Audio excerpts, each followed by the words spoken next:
OpenAI has launched Atlas browser. It's got AI implemented in every tab. I'll show you how to install it and how to use chat, web and image tabs. I try to understand how this browser can be useful for me, and I'm trying to show you the useful tips of using it and even some real examples. In the official OpenAI video, they say that Atlas has three main features.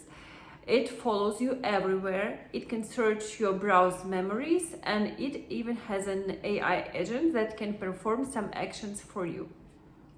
So let's try to check and let's see what can be helpful and useful.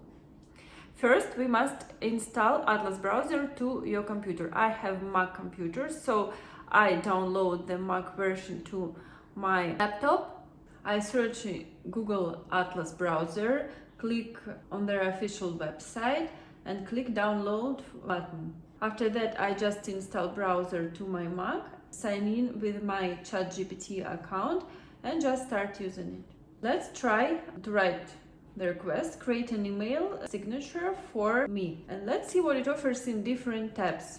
In the chat tab, it just offers the example of email signature like usually ChatGPT offers. If we switch to the web search tab, we can see the search results that can help us to create the signature.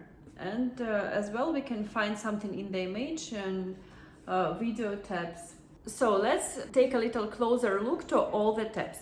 In the chat tab, we can use this browser the same way like we usually use ChatGPT. We can type our question and just get the answer. As you can see, nothing has changed. In the web tab, we can see the search result like we got used to see them, the list of websites, but the search, as it was told, is AI enhanced.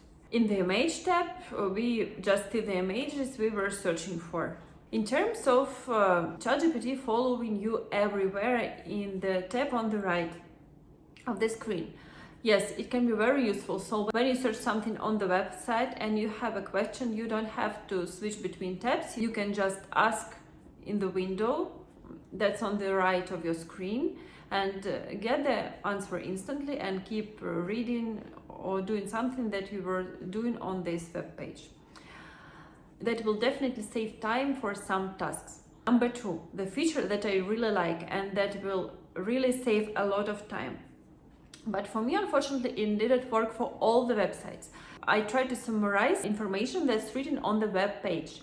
And for some websites, it really gives me short description of what is written in this very long article. So if I see that there is something really useful, I can read the whole article. But if I see that there is nothing, I don't have to waste like 1 minute to scroll to understand if there is something useful for me.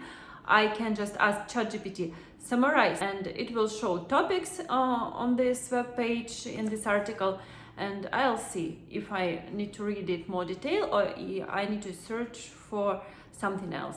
So it is very useful.